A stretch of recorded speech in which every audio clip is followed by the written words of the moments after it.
శ్రీ గురుభ్యో నమః. శ్రీకృష్ణ పరబ్రహ్మణే నమః. శ్రీమద్ భాగవత మహాపురాణం నందలి దశమస్కంధములోని పూర్వార్ధమునందు 34వ అధ్యాయము ప్రారంభము. శ్రీశుకుడు పరీక్షణ్ మహారాజుకు చెప్పాను.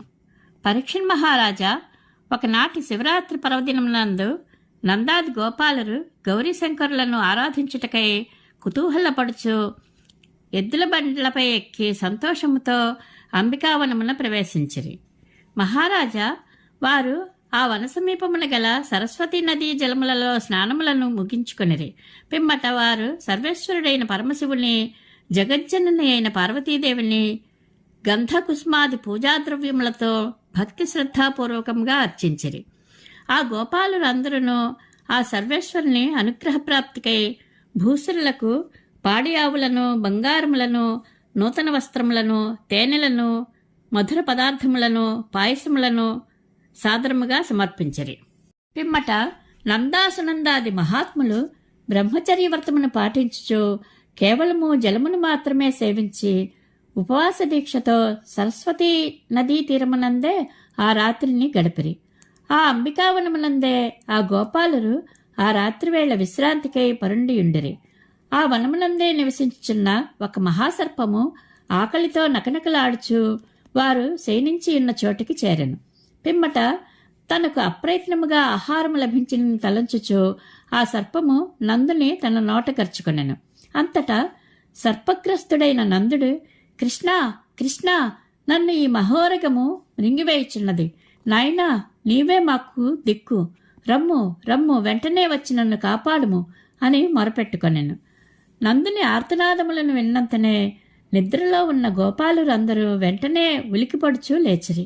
పిమ్మట వారు సర్పము నోట చిక్కుబడి ఉన్న ఆ మహాత్ముని చూచి వ్యాకుల చిత్తులై కొరవికట్టెలతో ఆ పన్నగమును బాధింపసాగిరి. గోపాలురు కొరవికర్రలతో తనను కొట్టుచున్నప్పటికీ ఆ భుజంగము నందుని వదిలిపెట్టకుండెను. పిమ్మట ఆ పన్నులను ఆదుకొను మహానుభావుడైన శ్రీకృష్ణుడు ఎదురుగా వచ్చి తన పాదములతో ఆ సర్పమును స్పృశించెను. శ్రీకృష్ణుని యొక్క పరమ పునీతమైన పాదస్పర్శతో ఆ ఉరగము యొక్క పాపములు అన్నీను పటాపంచలైపోయాను.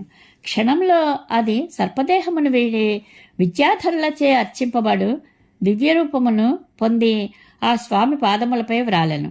ఆ విద్యాధరుని దేహము దివ్యకాంతులను వెదజల్చుండెను. అతని కంఠమున బంగారు హారము తళుకులేంచుండెను.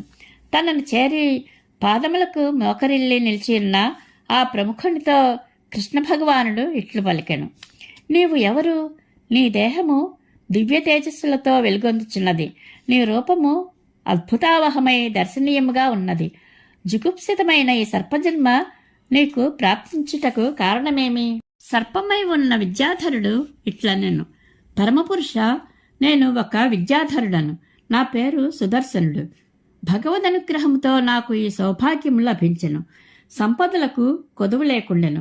ఒకానొకప్పుడు నేను ఆకాశమునందు విమానమున సంచరించుచుంటెని. అప్పుడు సౌందర్యాతిశయమున గర్వితుడనే ఉన్న నేను కురూపులైన అంగిరస ఋషులను చూచి హేళనగా నవ్వితిని. అవహేళనకు గురి అయిన ఆ మహామునులు నేను వనర్చిన అపరాధమునకు కుపితులై, ఓరి పాపాత్మ, సౌందర్య గర్వముచే విర్రవీగుచు నీవు మమ్ములను పరిహసించితివి. కావున నీవు సర్పరూపమును పొందుము అని శపించిరి. కరుణాళువులైన ఆ మహాత్ములు నన్ను శాపములకు గురిచేసినను అది నా పాలిట అనుగ్రహముగా మారినది. ఏలయన జగద్గురుడవైన నీ యొక్క పవిత్ర పాదస్పర్శచే నా పాపములన్నీను తొలగిపోయినవి. వారు ఆ విధముగా శపింపనిచో నాకు ఈ అదృష్టము పట్టి ఉండేది కాదు. ప్రభు, నీవు సకల పాపములను అంతరింపజేయువాడవు. జనన మరణ క్లేశములకు భయపడి నిన్ను శరణుజొచ్చిన వారికి నీవు అభయమిచ్చుచుందువు. నీ పాదస్పర్శతో నేను శాప విముక్తుడనైతిని. నా లోకమునకు వెళ్ళటకు నన్ను అనుమతింపుము. పురుషోత్తమ, మహాయోగి, నీవు సమస్త లోకేశ్వరులకు ప్రభుడవు, దేవాధిదేవుడవు. నేను నిన్ను త్రికరణశుద్ధిగా శరణుజొచ్చితిని. నీ అనుజ్ఞ అయినచో వెళ్ళి వచ్చదను. అచ్యుత, నీ దర్శన ప్రభావమున నేను బ్రాహ్మణోత్తముల శాపము నుండి విముక్తిని పొందితిని. ఇందులో ఆశ్చర్యపడవలసినది లేనే లేదు. దేవా, పరమ పవిత్రమైన నీ నామమును కీర్తించిన వారు, దానిని విన్నవారును తక్షణమే పునీతులగుదురు. ఇక నీ పాదస్పర్శ భాగ్యమునకు నోచుకునిన నేను పవిత్రుడును అగుదునంటలో సందేహము ఏమున్నది? ఈ విధముగా సుదర్శనుడు అని పేరుగల ఆ విద్యాధరుడు కృష్ణ భగవానుని ప్రస్తుతించి ప్రదక్షిణపూర్వకముగా ప్రణమిల్లి ఆ స్వామిని వీడ్కొని తన లోకమునకు వెళ్ళెను. ఇట్లు నందగోపుడు ఆ సర్ప ప్రమాదము నుండి విముక్తుడయ్యను. పరీక్షణ్ మహారాజా గోపాలురు అందరూ శ్రీకృష్ణుని యొక్క అంతరసాధ్యములైన లీలలను స్వయంగా దర్శించి మిగుల విస్మితులైరి. అనంతరము వారు ఆ అంబికావనమున తమ నియమవ్రత దీక్షలను ముగించుకొనిరి. పిదప వారు శ్రీకృష్ణుని వైభవములను ప్రేమాదరములతో పదే పదే కీర్తించుచు వ్రజభూమికి మరలివచ్చిరి. ఒకానొకప్పుడు అద్భుత పరాక్రమశాలులైన బలరామకృష్ణులు రాత్రివేళ గోపికలచే పరివృత్తులై ఒక వనమునందు విహరించుచుండిరి. అప్పుడు శ్రీకృష్ణుడు పట్టుపీతాంబరములతో, బలరాముడు నీలాంబరములతో శోభిల్లుచుండిరి. వారి కంఠముల యందు సుగంధ భరితములైన పూలమాలలు అలరారుచుండెను. తనువులపై సువాసనలను వెదజల్లుచున్న చందనాది లేపనములు గుబాళించుచుండెను. వారు ధరించిన ఆభరణములు ధగధగా మెరయిచుండెను. అంతటా ఆ మహాత్ముల చుట్టూను చేరియున్న వ్రజభామినులు అనురాగపూర్వకముగా మధుర స్వరములతో వారి గుణగణములను గానము చేయుచుండిరి. ఆ రాత్రి ప్రారంభ సమయమున ఆకాశమునందు చుక్కలు మెలమెలలాడుచుండెను. చంద్రుడు ఆహ్లాదమును కూర్చుచూ ఉదయించెను. తుమ్మెదలు మల్లెపూల పరిమళములను ఆస్వాదించుచూ పరవశించిపోవచుండెను. జలాశయములయందు చక్కగా వికసించిన కలువల మీదుగా వేచుచున్న మందమారుతములు అంతటను సువాసనలను వ్యాపింపచేయుచుండెను. అట్టి సంధ్యా సమయమును ప్రశంసించుచు బలరామకృష్ణులు గానము చేయుచుండిరి. ఒకే సమయమున షడ్జాది స్వరమూర్ఛనలతో కొనసాగుచున్న వారి రాగాలాపనములు సకల ప్రాణుల మనస్సులకు ఆహ్లాదమును కూర్చుచు వీణుల విందు అనర్చుచుండెను. మహారాజా గోపికలు వారి మధుర గానములు చెవులకు సోకినంతనే పారవస్యమున తమను తాము మర్చిపోవచుండిరి. ఆ ఆనందములో సడలిపోవచున్న పట్టువస్త్రములను, కుప్పుల నుండి జారిపోవచున్న పూలమాలలను గమనింపలేకుండిరి. ఇట్లు బలరామకృష్ణులు స్వేచ్ఛగా విహరించుచు పరవశులై గానము చేయుచుండిరి. ఇంతలో కుబేరుని అనుచరుడైన శంఖచూడు అను యక్షుడు అచ్చటికి వచ్చెను.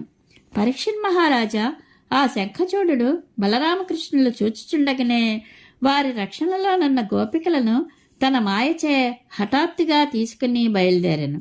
అప్పుడు ఆ గోపాంగనలు ఎంతగా గగ్గోలు పెట్టుచున్నను పట్టించుకొనక ఆ యక్షుడు వారిని తీసుకుని పోసాగెను. పులిబారిన పడిన గోవుల వలె యక్షుని చేతికి చిక్కిన ఆ గోపికలు కృష్ణ, బలరామ, రక్షింపుడు రక్షింపుడు అని ఎంతగానో మొరపెట్టుకుని చుండిరి. అంతటా ఆ సోదరులు తమ ఆత్మీయులను ఎత్తుకుని పోవచ్చున్న శంఖచూడిని చూచి అతని వెంటపడిరి. అప్పుడు తేజోమూర్తులైన బలరామకృష్ణులు భయపడకుడు భయపడకుడు అని అభయవచనములను పలుకుచో మద్ది చెట్లను చేబూని అతివేగముగా వెంబడించి ఆ యక్షాధమునిపై ఒక్క క్షణంలో దాడి చేసిరి. అంతటా కాలమృత్యువుల వలె వెంటాడుచు తన మీదకి విజృంభించి వచ్చుచున్న ఆ మహావీరులను గాంచినంతనే శంఖచూడు గడగడ వణికిపోసాగాను. అప్పుడు ఆ మూర్ఖుడు శరణజచ్చినచో వారు తనను క్షమిత్రని తెలియక వెంటనే ఆ గోపికలను విడిచిపెట్టి బ్రతుకు జీవుడా అంచు పిక్కబలము చూపెను. దిక్కుతాచని స్థితిలో ఆ యక్షుడు ఎటు పరుగిడుచున్ననో విడిచిపెట్టక శ్రీకృష్ణుడు అతనిని వెంటాడుచుండెను. అతనిని వధించి అతని శిరోరత్నమును వశపరుచుకొనదల్చెను. కానీ బలరాముడు మాత్రము గోపవంతుల రక్షణకై వారి వద్దనే నిలిచిపోయాను. పరీక్షణ్ మహారాజా కొంత దూరము వెళ్లిన పిదప కృష్ణప్రభువు అతనిని ఎదుర్కొనెను. చూడామణితో ఒప్పుచున్న ఆ దుర్మార్గుని తలపై బలిష్టమైన తన పిడికిలతో చావు దెబ్బ తీసెను. ఆ దెబ్బతో శంఖచూడు అసువులను కోల్పోయాను. పిమ్మట శ్రీకృష్ణుడు తళతళ మెరైచున్న అతని శిరోరత్నమును తీసుకుని వచ్చి గోపికలు అందరూ చూచుచుండగా తన అన్నయ్యకు బలరామునకు ప్రేమతో అప్పగించెను. ఇది శ్రీమద్ భాగవత మహాపురాణమునందలి దశమస్కంధములోని పూర్వార్థమునందు 34వ అధ్యాయము సంపూర్ణము. శ్రీకృష్ణానుగ్రహ ప్రాప్తిరస్తు. శుభం భూయాత్.